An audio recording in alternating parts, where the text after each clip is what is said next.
Conversamos agora com o consultor de empresas, Frederico Alecrim. Olá, Fred, boa tarde. Boa tarde. Boa tarde. O que há de diferente em relação a este Natal que se começa agora, uma época muito importante para o comércio, sobretudo para o varejo, em relação ao Natal de 2008, Fred? Acima de tudo, um otimismo muito grande, né, Luiz? A gente passou aí por um período de crise que nem chegou a ser aqui no Brasil, como ainda está lá fora, né? A gente está vendo tanto grandes lojistas na Europa e nos Estados Unidos passando por dificuldades ainda, diminuindo suas lojas, seus planos de expansão tendo que aguardar, enquanto que aqui no Brasil a gente não sofreu tanto. Então a gente tem esse otimismo que acaba puxando para que os empresários invistam mais. Como, por exemplo, aconteceu agora, o pessoal lá do Midway investiu muito na sua equipe, e principalmente acreditando que para investir, comece investindo em quem está um pouquinho acima, que são os gerentes. A gente fez lá um trabalho com 80 gerentes do Midway, investindo em liderança, liderança reflete em atendimento, melhor atendimento, consumidor sendo bem tratado, volta e recomenda.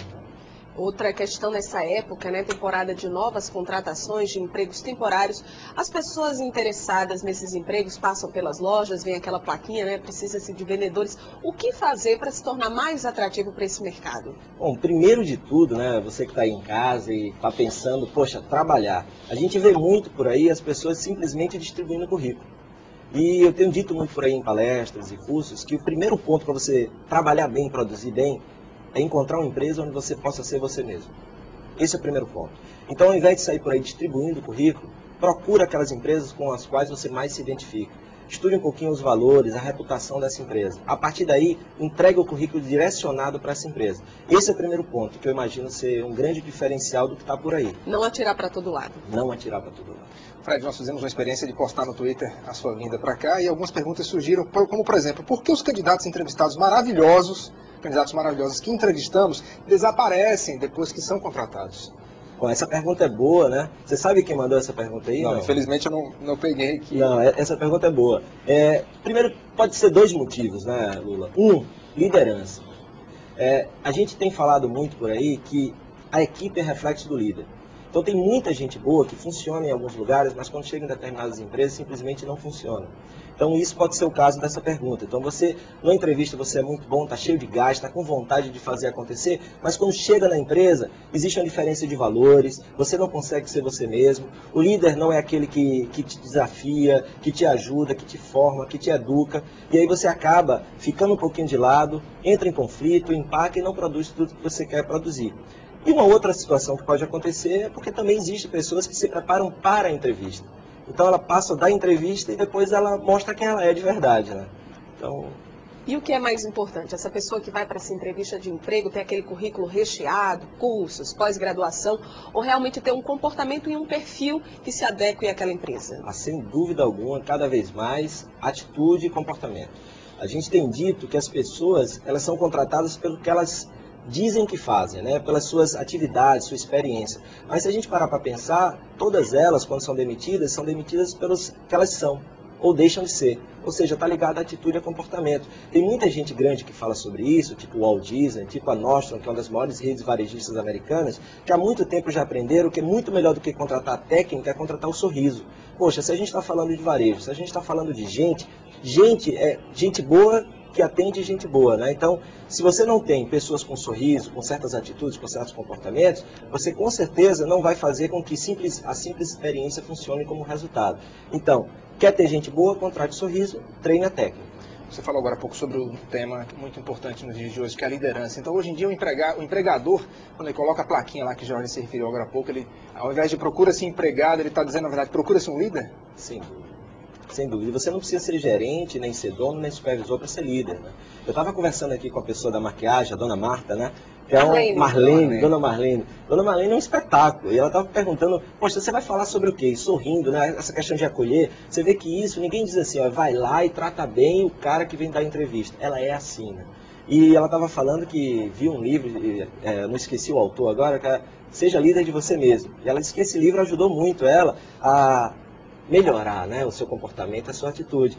Então você tem muito disso, né? Não é mais simplesmente o que você traz de bagagem, mas assim o como você é e como você pode agregar naquele ambiente. E nesse mercado cada vez mais competitivo, as empresas têm apostado realmente nessa questão do ser humano, dos seus colaboradores? Existe uma conscientização maior, não apenas de abrir suas portas e ali esperar passivamente que o cliente venha, entre e consuma? Ah, sem dúvida. Até porque muitos deles perceberam que o mal que tem matado muito no varejo, nos negócios, é a mesmice, né? E só tem uma forma da gente se diferenciar. É tendo gente boa que conte as histórias sobre os nossos produtos para os clientes. Porque se o nosso produto, se a nossa marca não tem história para contar, a única história que o cliente quer saber é preço. E não dá para ter preço bom todo dia. Ou você é muito grande, tem volume e tem preço, ou você é pequeno e tem que ter aquele atendimento caloroso, especializado. Então as empresas estão percebendo, estão investindo e até me perguntam muito, poxa Fred, mas o que é mais importante, treinar ou contratar? A resposta é clara, contratar é mais importante do que treinar. Porque se você contrata bem, você vai ter menos necessidade de treinamento depois. Mas aí, esses mesmos líderes que estão investindo sempre têm aquela dúvida, né? Mas e se eu treinar a pessoa e for embora para o concorrente?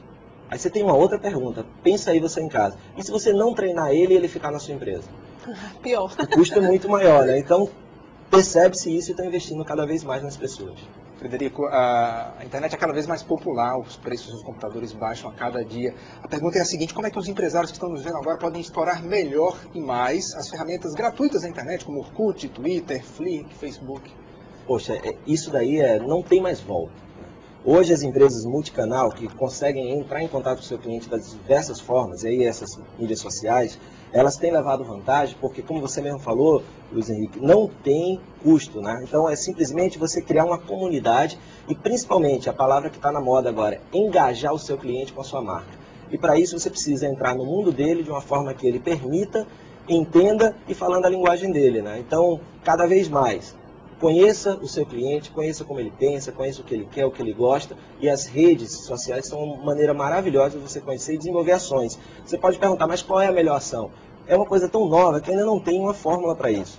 O mais importante é, faça. A gente nunca pode criticar quem faz. A gente critica quem não faz. Né? Tá em dúvida, tenta. Deu certo, continua. Não deu, muda de estratégia. Então, no finalzinho da entrevista, vou deixar aqui a pergunta e a reflexão também para quem está em casa ser motivado nesse finalzinho de ano. O brasileiro tem dificuldade para planejar? Eu falo não só em relação aos empresários, mas também quem está assistindo, que tem que planejar a sua carreira, tem que planejar o que pretende fazer. Eu diria que tinha mais, porque desde a época quando a gente tinha ainda a inflação, as pessoas não planejavam porque era tudo muito dia, né? Mudava, mas essa nova geração que está chegando aí, chamada geração Y, que já não viveu muito tempo no mundo da inflação, então ela já planeja muito mais. E aí tem alguns que já estão pedindo auxílio ao pai, né? Que a gente brinca que o pai é o plano do ano inteligente. Então, se você não vai planejar para 3 anos, para 5, planeja pelo menos para o ano que vem, né? Com certeza as possibilidades de darem certo são muito maiores. E já que a gente está terminando, outra coisa importantíssima, além de planejar, é ter pegada, né?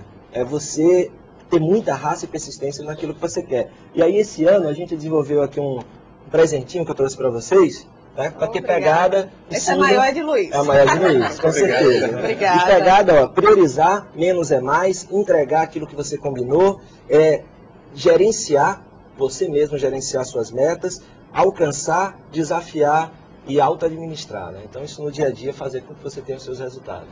Frederico Alecrim, consultor de empresas, muito obrigado por sua presença aqui no Jornal do Dia. Obrigado.